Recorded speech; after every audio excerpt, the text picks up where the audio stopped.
This is the podcast for people who want to give back, get involved, and do more in their community but aren't sure where to start. I'm Stephanie Dyer, and every week, my co-host Courtney Dickey and I dig into the issues shaping how we give, why we give, and what actually makes a difference here in Central Texas. Before we get to today's guest, Courtney and I are picking back up on something we have covered before, taxes and giving. But this time, we are covering the new 2026 rules. Courtney and I talked about how the vast majority of Americans take the standard deduction instead of itemizing, and that matters for charitable giving because you only get a tax deduction for your donations if you itemize. But this is changing this year, and we're talking about it.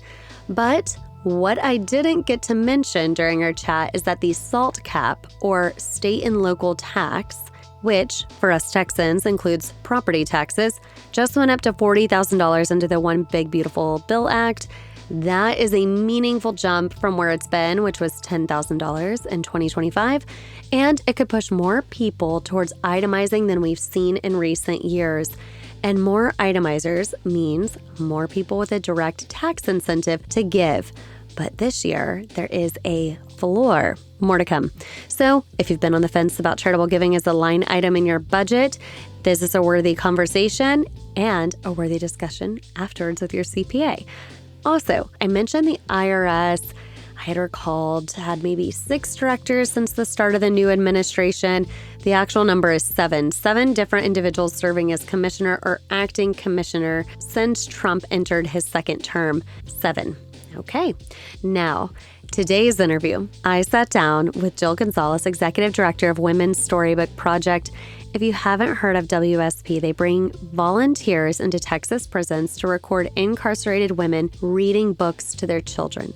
The recordings get sent home, the kids get to hear their mom's voice, and the moms get to be present for their children in a way that incarceration makes otherwise impossible. It seems like every parent wants to do better for their kid than their parent did for them. That's just innate in us. And while these moms are incarcerated, WSP is helping make that possible by bonding them to their children, one recording at a time. Let's get into it and escape into a cause.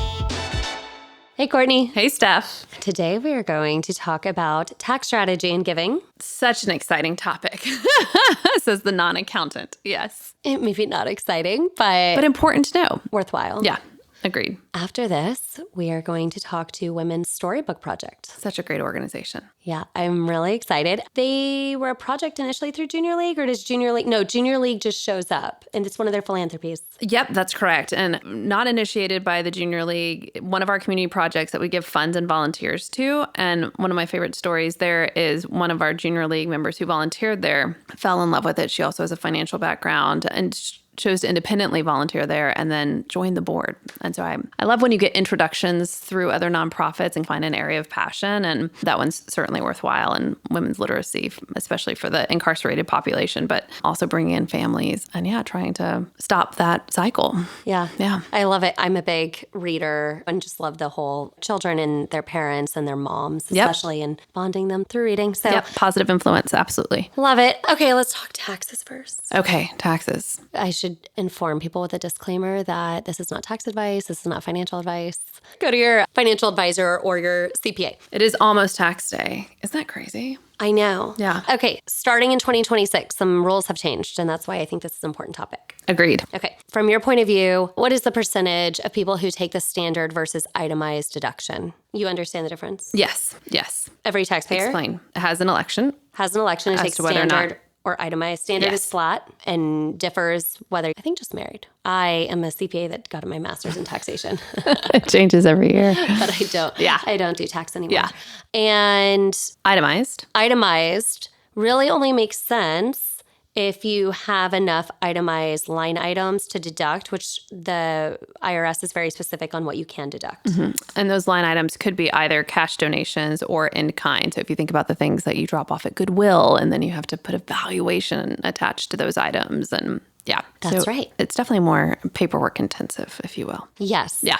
Where it also makes sense is usually when you have really big medical costs. So most people don't qualify. The itemized deduction only makes sense typically when people donate a lot, especially with that property tax cap, or I guess in other states it'd be state income, but in Texas we would look at it as property tax. So charitable deductions when they're very, very high. What is the percentage that you think that takes that standard deduction? 80%. Yeah, almost 90% take the standard deduction. Because it's also easier. Yeah. It's easier, but also sometimes it doesn't make sense otherwise. Right. Yeah. Okay, here it is. So the big change in 2026 is that those 85 to 90% that always go standard, yes, they can finally deduct up to $1,000 of charitable contributions if they're single filers and $2,000 if they're married filing joint, whereas before they couldn't deduct any charitable donations, which we've talked about this before, that was, I think, a flaw in our tax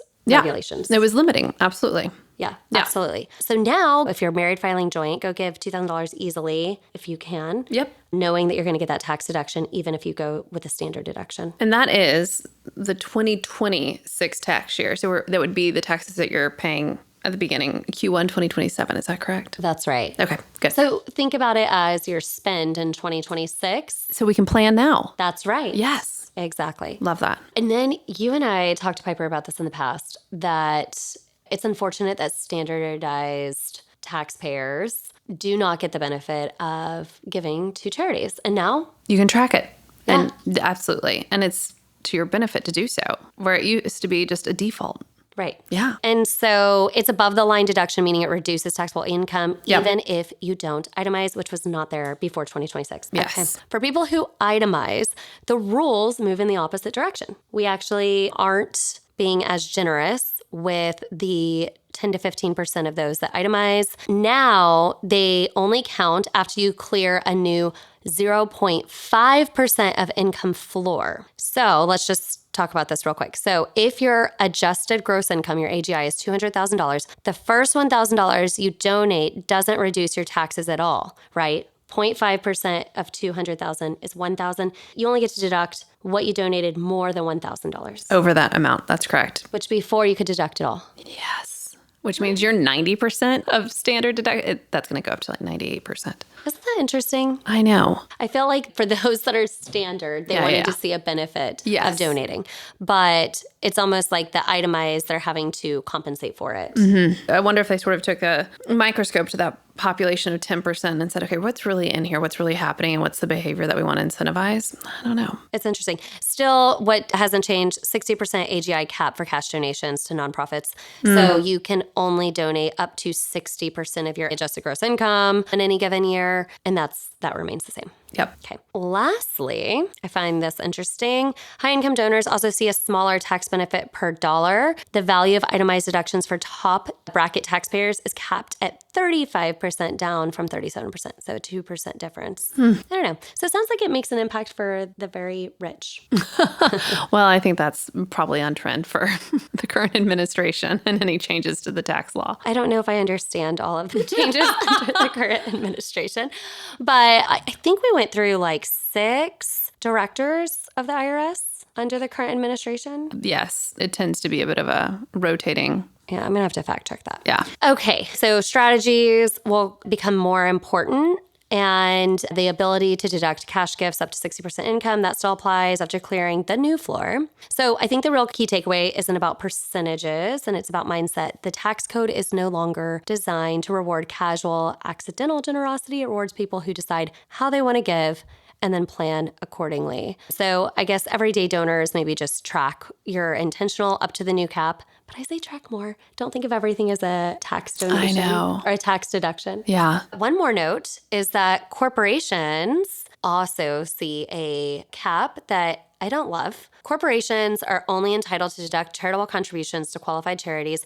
that exceed 1% of their taxable income. This is really interesting. It's almost like the inverse, right? And we've talked about this on a podcast before too, that charitable contributions, charitable giving, supporting nonprofits and the nonprofits community is shifting away from government and corporations and private sector and into individuals. Individuals are having to step up. Continuing to happen. Yes. I don't know why they would do that. So similar to a person who's itemized, right? If they have adjusted gross income or AGI of $100,000, they would not get their first $500 Right. deducted. Similarly, if you have net income or taxable income for a corporation and it was, say, $100,000, but we know this is Of course, millions but still, and billions. just for example. For many corporations, it would be $1,000. Only what's above $1,000 that's donated would be deductible. And that's really unfortunate from a corporation perspective because corporations can deduct almost anything. I know, right? That's confusing. Yes. And so here they have to get over a certain threshold, which discourages them from even getting to that threshold. Yeah, it's confusing because corporations have double taxation. So I don't know if I understand it all, but I am very happy that the more common person in America can get that benefit of giving to charity. Yep. Sounds like there's at least one positive takeaway. Yeah, agreed. But yeah, I think that's it on the new tax law. Any thoughts? No, I think to your point, get educated on it, make a plan, and be intentional. You know, if philanthropic giving is part of your family's DNA and the culture that you set in your household, take advantage of the benefits, which there are some, not an enormous amount, but there are some housed within our tax code. And so know what those are. We always talk about those secondary benefits, right? There's the good feelings, and then there's actually some tangible gifts that you get back, and this could be one of them. I do think it's great that 90% of the U.S. now of taxpayers can go donate $1,000 and actually get a deduction from it. That's right. Since we knew that that was the more popular option, the fact that cohort will only grow and that the benefit that they're receiving is also larger, that makes sense. Yeah. Okay. Thanks, Court. Thanks, Steph. We'll be right back. Escape into a Cause is sponsored by Nightlight Insurance Agency. You know how a nightlight gives you comfort and peace of mind in the dark? That's exactly what Nightlight aims to do. Guide you through life's uncertainties with personalized insurance for your home, auto, business, and more. Nightlight Insurance strives to provide its clients the best coverage at the best price without sacrificing on customer service. Here's what one client had to say. Nightlight was able to lower our car insurance significantly, answered all our questions, and returned our calls promptly. Very professional, would highly recommend. So it's no surprise Nightlight has a 5-star rating on Google. Nightlight also makes this podcast possible by covering production costs so all other sponsorship dollars and gifts can go directly to nonprofits and volunteers. And as part of their mission to give back, Nightlight proudly donates $1,000 to every nonprofit we interview. If you are a sponsor interested in giving back to our podcast, please find us on social media and let us know. Nightlight is an agency focused on personalized service and giving back. See how much you could save and how good it feels to have peace of mind by visiting nightlightinsurance.com. Today I have Jill Gonzalez, the Executive Director at Women's Storybook Project. Is that right? Of Texas. Of Texas, or WSP, as I sometimes see it. WSP is fine, yes. Welcome, Jill. Thank you so much for having me. I'm delighted to be here. I am in Junior League, and one of your videos caught my eye through Junior League, and I've heard such great things about your organization, so I'm so excited to dive in. Let's get started. So, what is WSP? What is your mission? So our mission is to connect children to their incarcerated mothers through the joy of literature. And how we do that is by going to prison, or one of the 11 state women's prisons, or all of them actually, every month, and inviting mothers to read to their children. And then volunteers record them, and we send the recordings and the books to the children wherever they are to help keep that bond alive until they can go home and keep hope alive for the moms. How long has WSP been an organization? WSP has been around since 2003. Our founder, Judith Dolnig, was on just a vacation, and she heard some friends talking about a program in Illinois called Aunt Marianne's Storybook. And she was so inspired by it because she had lost her mom at 7, and she would give anything to hear her mom's voice. And so when she returned from her vacation to Texas, she looked around to see if we had this program, and we didn't. So she started working with a warden and a social worker and did it herself. And the rest is history. Yes. Great. We talk about location always to try and determine, like,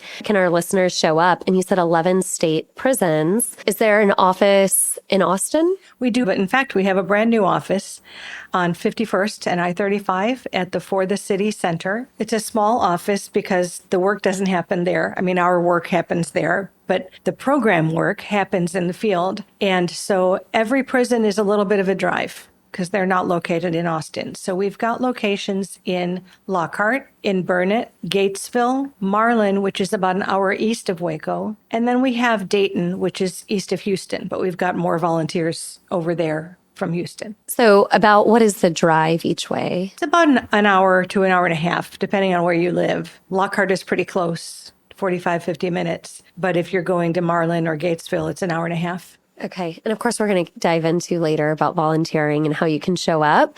But love to hear that y'all are serving our community and close by. And Yes. there's an office right here.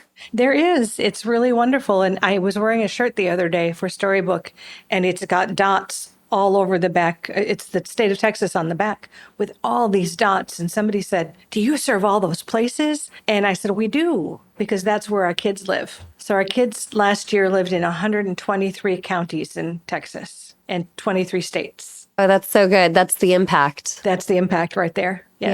Yeah. All right.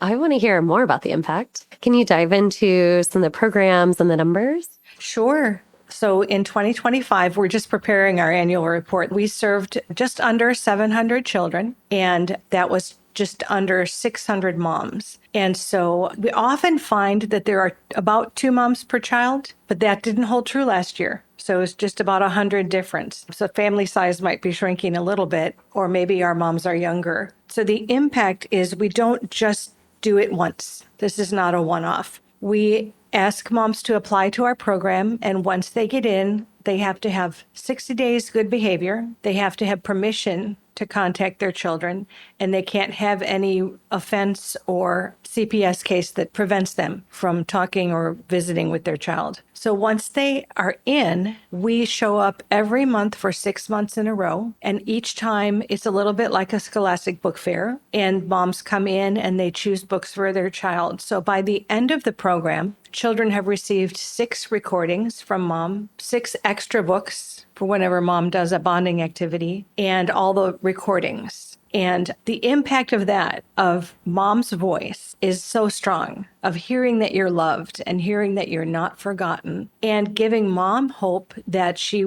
can connect with her child. Moms really can't give any gifts from prison. So this is huge because moms get to choose that gift for their child. And that is where the impact is. And we can't measure it on a STAR test. We can say we added 12 books to a child's home library, but the impact is in the connection. Yeah. And I think most people can relate to this impact, even if you don't know someone who's incarcerated. Just everyone has a parent. Yes. And everyone has memories of growing up and listening to someone read to you. Hopefully, most people have one memory or many memories of that, or a teacher's reading, right? And 2 things that just spark that kind of joy for me when I hear this is, one, in a world where you have a camera, everyone has a camera, everyone has their phone in their pocket, and you have 4K videos of the top of Mount Everest, even if you didn't go, right? You have everything in your back pocket to hear, to see, to listen. But there is something special when I hear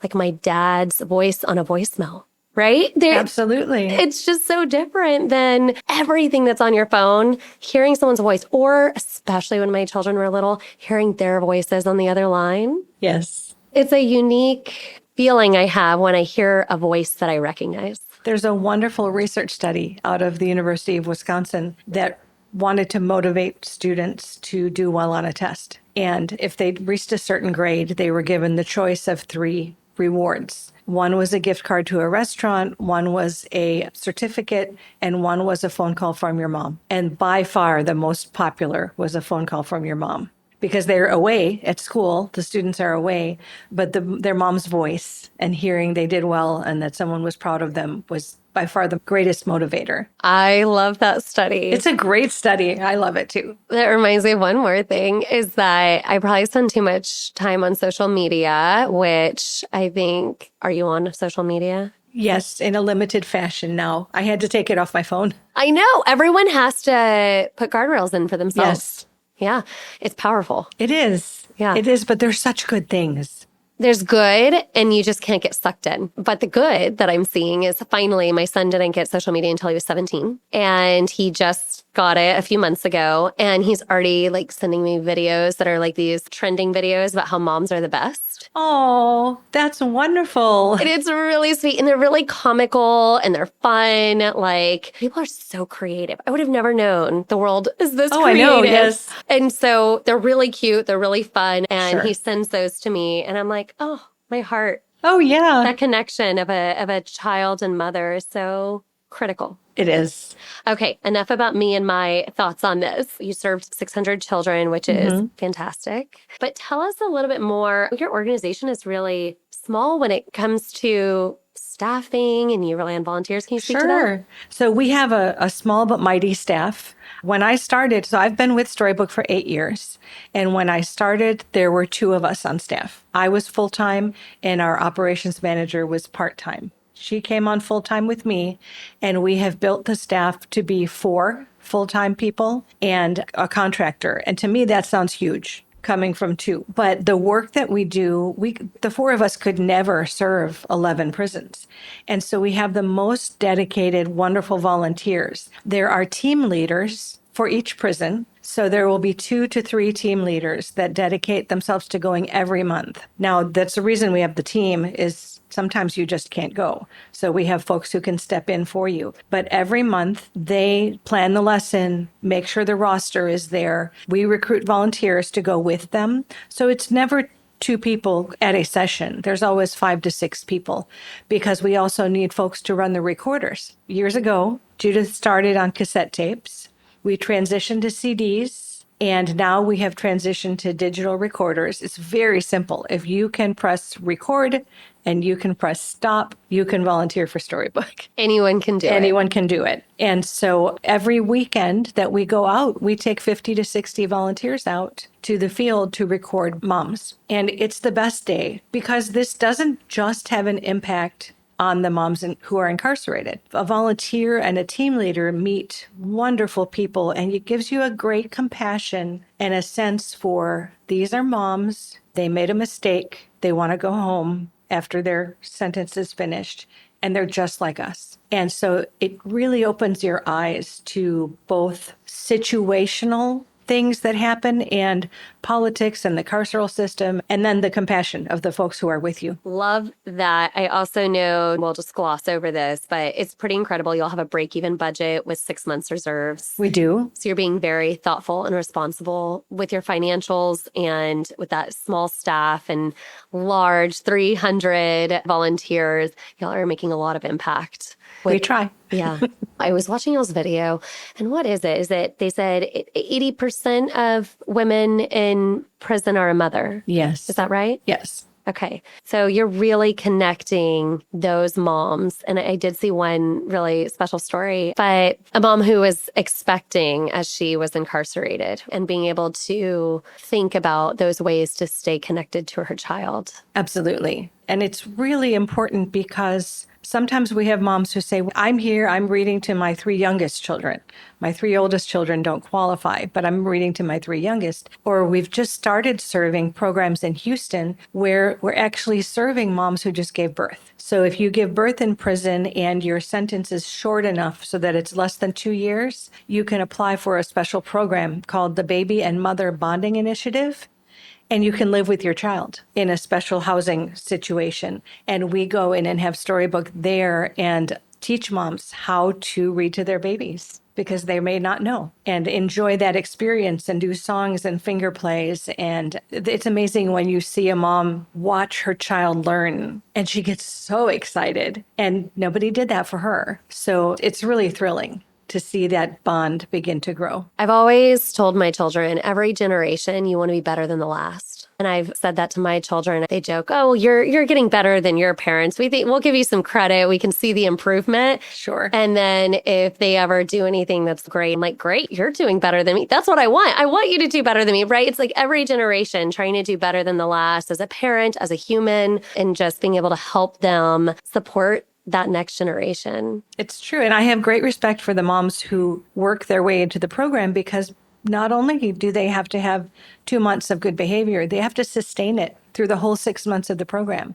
And that is not easy to do in a place that is looking for things you do wrong. And so I really have great respect for the moms who get into our program and stay. It's very exciting. Absolutely. You have a story to share. Do you mind diving into that? Not at all. We have a wonderful story about a boy named Anthony, and his mom was in and out of prison. And during her last incarceration, Anthony was in 3rd or 4th grade. He was 8. And mom really was inspired to start turning her life around. And she was a participant in a storybook, and she would read him The Magic Tree House. So she did that, and it worked. It helped them connect. But mom wasn't sure about, did it really have an impact? And so after she had come out of prison, I met her at a conference, and she was telling me about Storybook and her experience. And I said, would you mind speaking at our luncheon? And she said, no, I'd be happy to. It was a great thing. So she said, let me ask Anthony about it. So she went home and asked Anthony, and he went to his bedroom, and now he was 17, and got a shoebox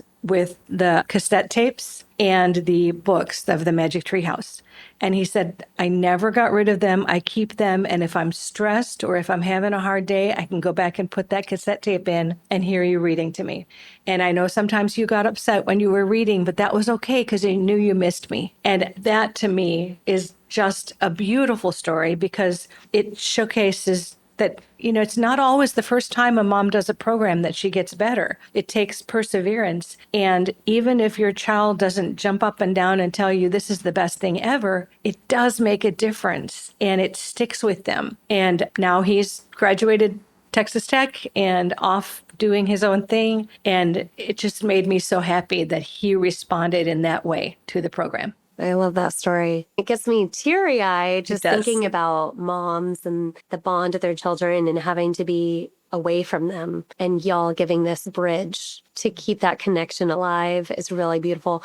We talked about this, but I am a sucker for reading to my kids. I love it. Boys are 17 and 13, and we are reading remarkably bright creatures right now. They're older, so it's gotten more mature. Fantastic book. We've ran out of, we used to do Magic Treehouse, we used to do Percy Jackson, Harry Potter, but now we get to read this book. And the fact that I am the luckiest mom in the world, that my teenage boys will be in a living room and listen to me still talk. I always curve the cuss words. I'm always shoot, and they always know what it really said. But it's a lot of fun. And I feel like reading, and I'm not an avid reader. That's the crazy thing. I don't read all the time, but I still continue to read to them. And that has bonded us in a different way. Just like volunteering. Beautiful. Oh, thank you. Just like volunteering has bonded me and my older son in a very unique way through Young Men's Service League, which I've talked about this in past episodes, but volunteering, reading,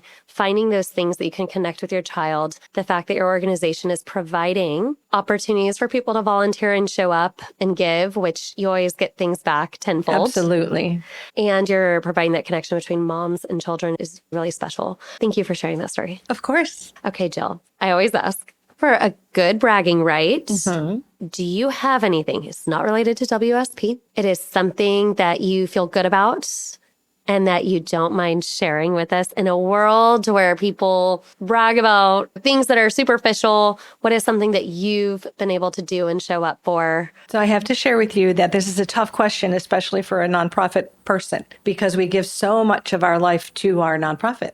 I feel guilty asking, by the way. No, you shouldn't, because it's really important. And I've recently not been as involved in other community things as I could have, or could be. But my husband and I met in a church choir years and years and years ago. And we have kept that up. And so my personal bragging is that we continue to do that as a couple, but also I would go, even if I had to sing without him, I would go, because in our church, to me, I grew up with music.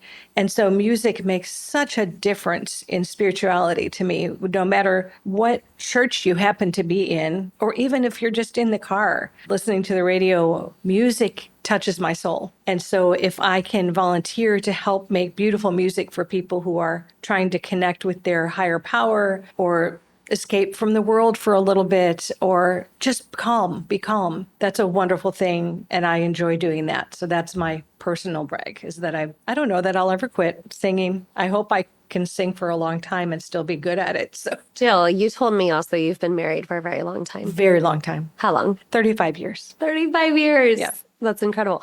So how long ago did you met your husband in choir? I did. I came down here. I'm not a Texan. I came to Texas from Wisconsin, and I had a tiny little apartment near St. Edward's University. And so I would walk over to the chapel there to go to church. And he was in the choir, and I joined the choir. And I thought, he just sings really well.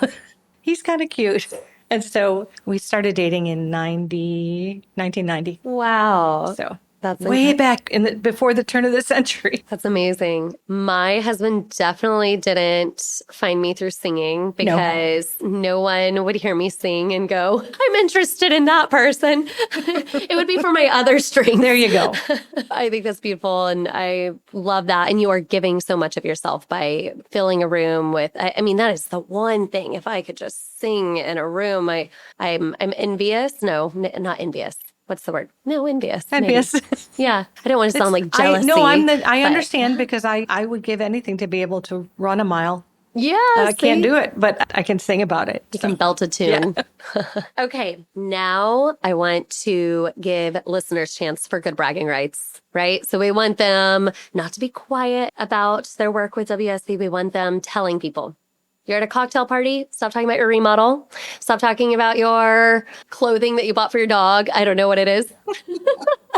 Stop talking about your child's, fast mile time, even though those are all very impressive and all fun to talk about. But fit in the good that you're doing so that it becomes contagious, that other people understand, like, maybe I should join too. Maybe I should do this. And we want to know, how can people show up for WSP? There's so many ways. I'm thrilled that you asked that question, because we are a nonprofit and we always take donations. We would love for people to contribute to our cause, because we have to meet a budget every year. And so contributions are always welcome. We have a great website, storybook.org, but showing up is different. And so for folks who would want to show up, we're always go to prison. We send 11 trips a month to prison. And so we always need folks. We take women over 18, and it's an 8-hour day. So the nice thing is it's an 8-hour day. So you get your volunteer hours in all in one day, done in a day. And we ask volunteers to do 2 shifts a year to remain current.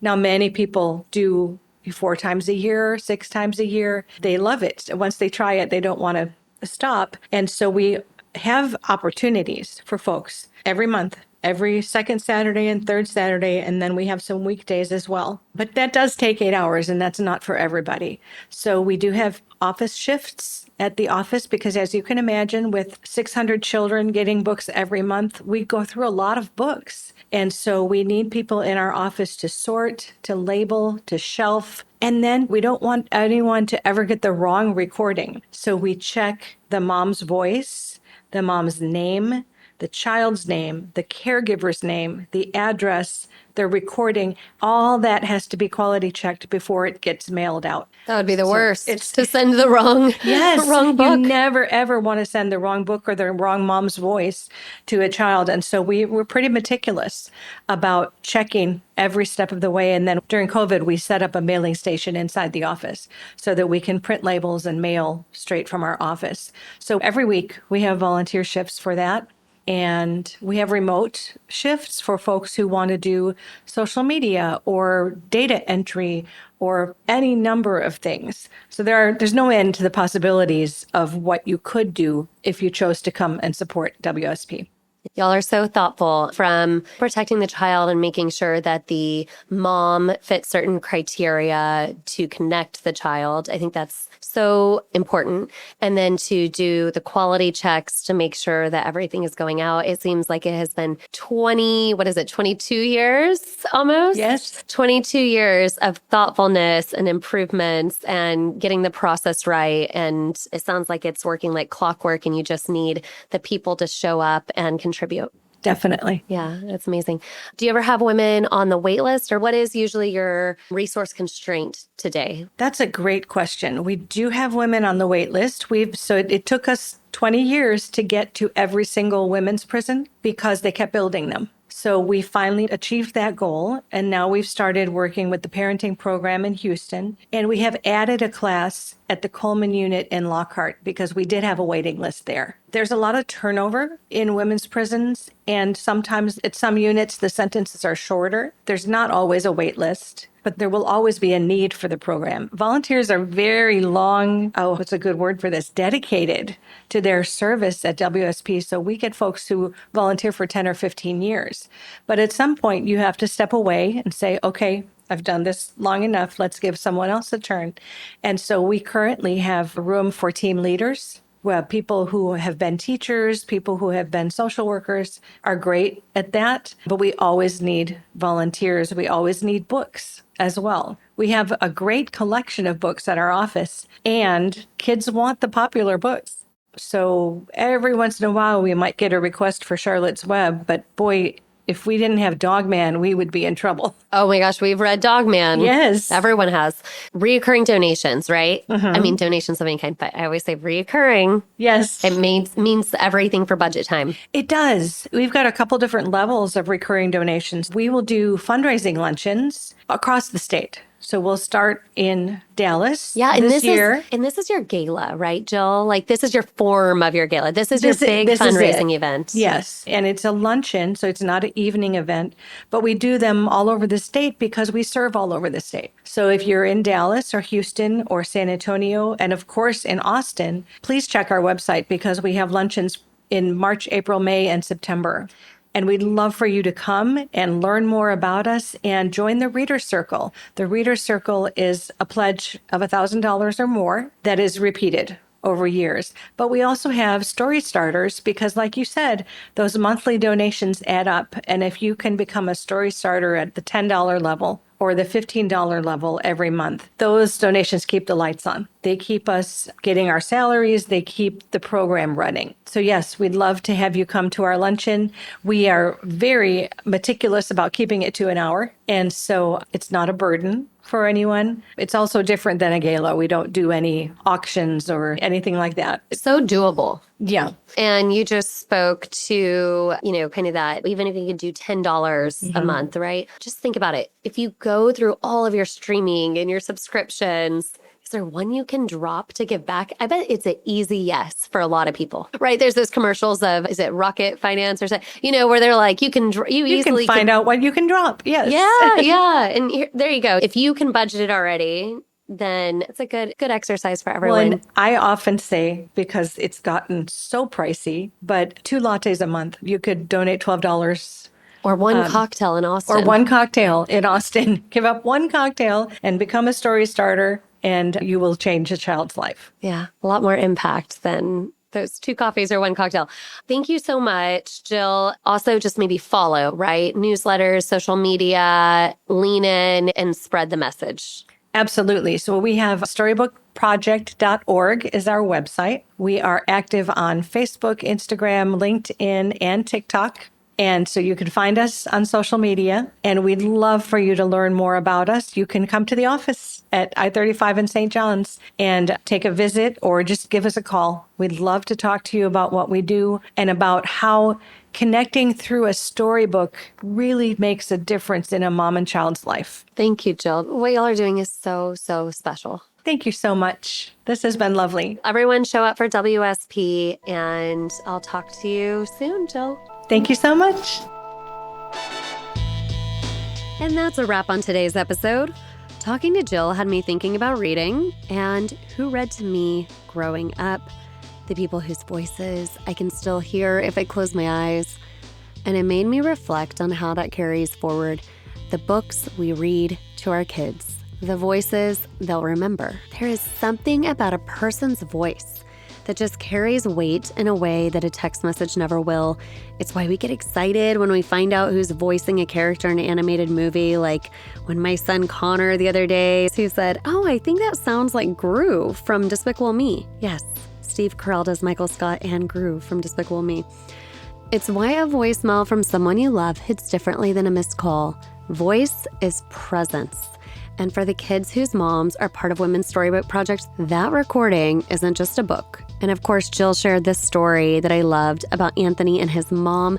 And after hearing it, I found myself asking, shouldn't every child have a recording of their parent reading to them? Not just the kids in these circumstances. I mean, every kid. I would just love hearing a story from when I was young of my mom or dad reading. So these are all the reasons why you should show up for WSP. Visit storybookproject.org. You can donate, volunteer at their office, or sign up to make on-site visits and help get the next story recorded. And if you're in Austin, mark your calendar. The WSP fundraising luncheon is Thursday, April 24th at Austin Country Club. Go, bring someone, good brag about it later. Thanks to Nightlight Insurance for sponsoring this podcast and your donation to WSP. Todd Thompson for editing and mixing, Ashlyn O'Neill for digital content management, Graham Thompson for the music, and Just Push Record Studios. We'll see you next week as we escape into a cause.